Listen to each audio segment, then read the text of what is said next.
Le livre d'Osée, chapitre 9. Israël, ne te livre pas à la joie, à l'allégresse, comme les peuples.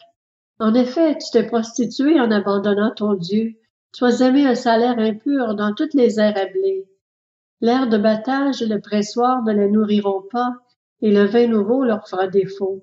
Ils ne resteront pas dans le pays de l'Éternel. Éphraïm retournera en Égypte, et ils mangeront en Assyrie des aliments impurs. Ils ne verseront pas de vin en l'honneur de l'Éternel. Leurs sacrifices ne lui seront pas agréables. Ce sera comme un repas de deuil pour eux. Tous ceux qui en mangeront se rendront impurs. Oui, leur pain ne sera que pour eux. Il n'entrera pas dans la maison de l'Éternel. Que ferez-vous lors des jours solennels, lors des fêtes de l'Éternel? Les voici qui partent, car le pays est dévasté. L'Égypte les accueillera, Memphis leur donnera des tombeaux. Ce qu'ils ont de précieux, leur argent, sera pris par les orties, et les ronces pousseront dans leurs tentes. Ils arrivent les jours de l'intervention, ils arrivent les jours de la rétribution.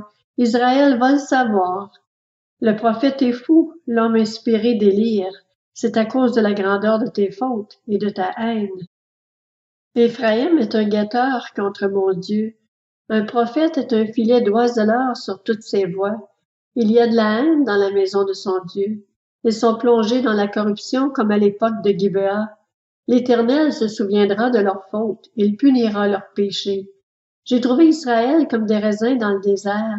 J'ai vu vos ancêtres comme les premiers fruits d'un figuier, mais ils sont allés vers Baal-Péor. Ils se sont consacrés à l'infâme idole, et ils sont devenus aussi détestables que l'objet de leur amour. La gloire d'Éphraïm s'envolera comme un oiseau. Plus de naissance, plus de grossesse, plus de conception. Ces élèves des enfants, je les en priverai avant qu'ils ne soient des hommes, et malheur à eux quand je les abandonnerai. Aussi loin que portent mes regards du côté de Tyr, Éphraïm est planté dans un pâturage. Mais Éphraïm conduira ses enfants vers celui qui les tuera. Donne-leur, Éternel. Que leur donneras-tu? Donne-leur un ventre qui avorte et des seins desséchés. Toute leur méchanceté s'est montrée à Gilgal. C'est là que je les ai pris en haine.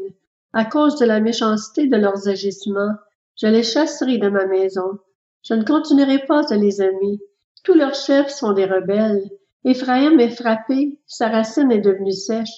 Ils ne porteront plus de fruits, et s'ils ont des enfants, je ferai mourir ces objets de leur tendresse. Mon Dieu les rejettera parce qu'ils ne l'ont pas écouté, et ils seront errants parmi les nations.